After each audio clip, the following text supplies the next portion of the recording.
Hey, this is Andy Brown from the AWS Cloud Project Bootcamp, bringing you another video, and we are looking at final grading and submissions.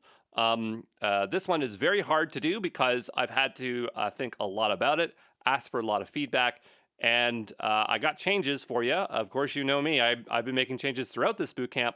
But again, these are proposed changes, so I still want to collect feedback because this is the first time I'm airing this in public to get an idea what people think about it. But anyway, this is our original rubric. It kind of worked in theory, but in practice, because the curriculum wasn't 100% done and we built the bridge as we crossed it, I kind of feel that about week, like DynamoDB week, it started really heating up really hard. And about, once we hit containers, anyone that made it off containers, like they're pretty much burnt out at this point. And I kind of felt that the bootcamp should have probably ended near week 6 or between week 8. Definitely should have not gone past week 9. But, we didn't know. We just wanted to build the thing out. And no matter the difficulty or effort, I was going to complete, for the most part, the outline that we had designed here. But now in retrospect, we know that really week 9 was pretty much should have been the end date. This should have been absolutely where we should have stopped. And if anything, we could have reduced the difficulty here a bit. So, when I originally said that only people that would finish would get a badge, I was kind of concerned that some people would go through the motions and not be able to make it to the end without knowing the knowledge. But talking to boot campers, that's not true. If you didn't know what you're doing, there's no way you could get to the end of this. So I kind of feel that people, at a certain skill level, broadly speaking, they made it to DynamoDB, and at that point, they proved a milestone in their learning by being able to submit that one correctly. But if they couldn't progress, that was where we would see the different tiers of skill levels. So coming down below here, I've started to kind of outline this, again, proposed final grading, but where generally people would sit based on where the submissions are. So I think that anyone that submitted for DynamoDB, and if they did it correctly, right, that they're pretty much should be Blue Squad, right? And, again, I want to remind people that this is a very difficult boot camp. This isn't a paint by numbers boot camp. Earning a badge is still a big deal. Don't think of this as like a D, B, C, and A. Think of this as like an A minus, A plus, A plus plus, right? Because this is a very, very difficult boot camp. But anyway, coming back down here below, I think, again, I need your opinion on this, that if you made it to this week, and you submitted for this week, then you basically got over the line and you show that you have good proficiency with cloud, because DynamoDB was a hard week.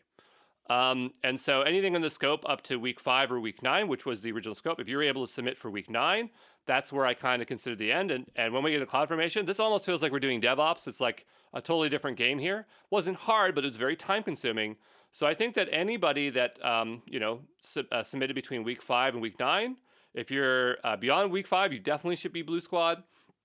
If you're in week 5 and your submission is questionable, then you'll have to think about it and make a guess whether you did it, you should be there or not. But I think this is where it should start.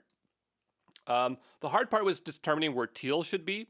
Because again, I feel like there is a serious break between where CloudFormation starts, because basically we're doing everything over again, right? And if you were to basically do everything over more or less in CloudFormation, that's a lot of work. And so that in itself, I think, deserves Teal Squad, because you basically did it and you did it again, right? And so what do we call Teal? This is demonstration of proficient effort. I know that's kind of a weird wording, but anyway, good effort, beyond good effort, proficient effort. So if you don't like that wording, just tell me. But I don't know why, but when I wrote it, it sounded normal before, but now that I'm reading it out loud, maybe the wording could sound a bit better. But anyway, that's where I think Teal Squad should get. If you could submit and get your CloudFormation stuff in, that's a week 10 right there. And so the next part was, what would be Gold Squad? So I think that if you submitted all weeks, and by the way, like if you don't have the validations, then you just be Teal Squad, right? If you submitted for all weeks. But I think that if you submit for all weeks and you can submit for validation, so the validator, that, you've made the best effort to for me to know that you've done the actual work, right? Because here, if I'm grading for teal, if you don't do the validator, I have no idea like if you've done the infrastructure or not. Like I know that you've done it, I can see it, but I don't know if it's actually running and working correctly. So I think that if you want to make a gold squad, it's all submissions for all weeks, and you have to submit the cloud validation. Now, I want to point out that I don't care if you get 100% in the validator, right? Because there are some parts where I have flexibility in that validation. It's a new tool. I'm going to be manually reviewing all the submissions and making decisions.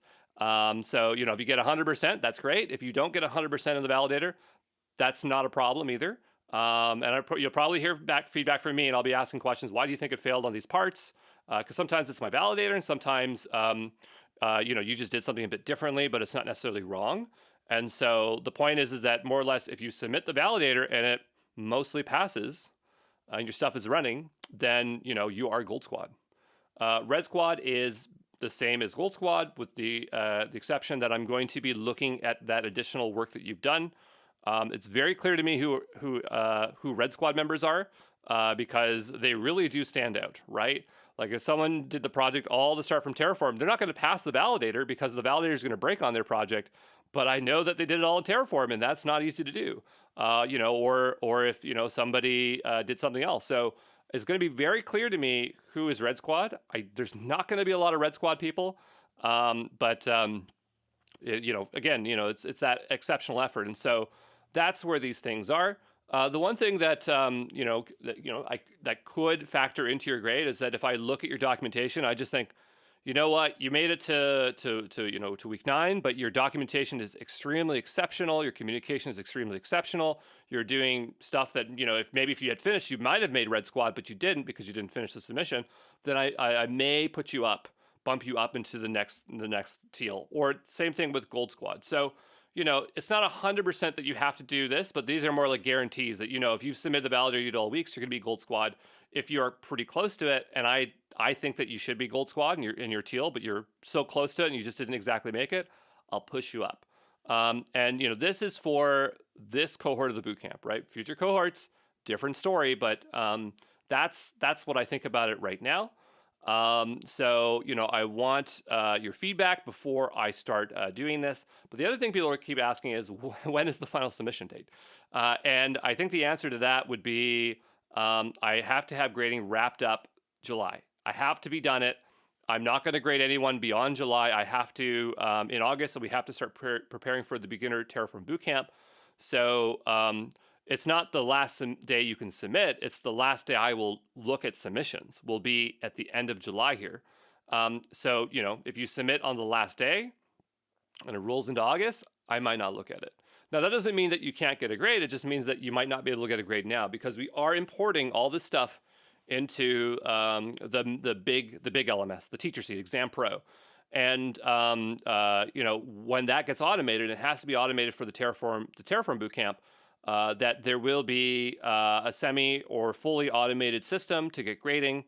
But just understand that when it goes in that system, this rubric will change slightly, because when it's fully automated, I don't want it to be so easy that people make Red Squad and everyone's just jumping in Red Squad. So understand that will be a slightly different.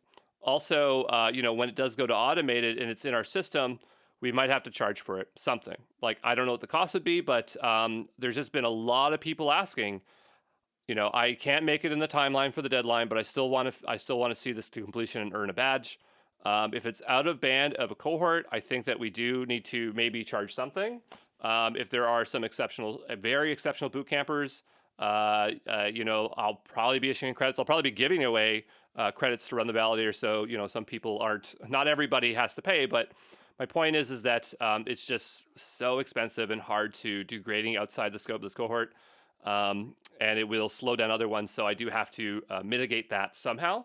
And we'll talk about that in the future. But I'm just saying that just because you missed the window for grading here doesn't mean that you can't get higher badges later. Doesn't mean you can't continue on with it. But I have to figure that out as we go along. It's just, we're doing a lot here. So, hopefully that gives you an idea of what I'm thinking. But again, I want your feedback. I want to hear what you think about this. I know some boot campers want only people to finish all the way to the end to get badges, but I don't think that's a benefit to our community. I think that we should have more people be able to get badges, because anyone that gets a badge is going to go into the alumni, I think I'm saying it right, alumni Discord, and that's going to create a network. And so the thing is, I just want to also have a community for everyone to share, a private communities of people that we know that have put the effort in, right? That have made it to a certain point, so that it's the benefit of you for your own thing there. So tell me what you think.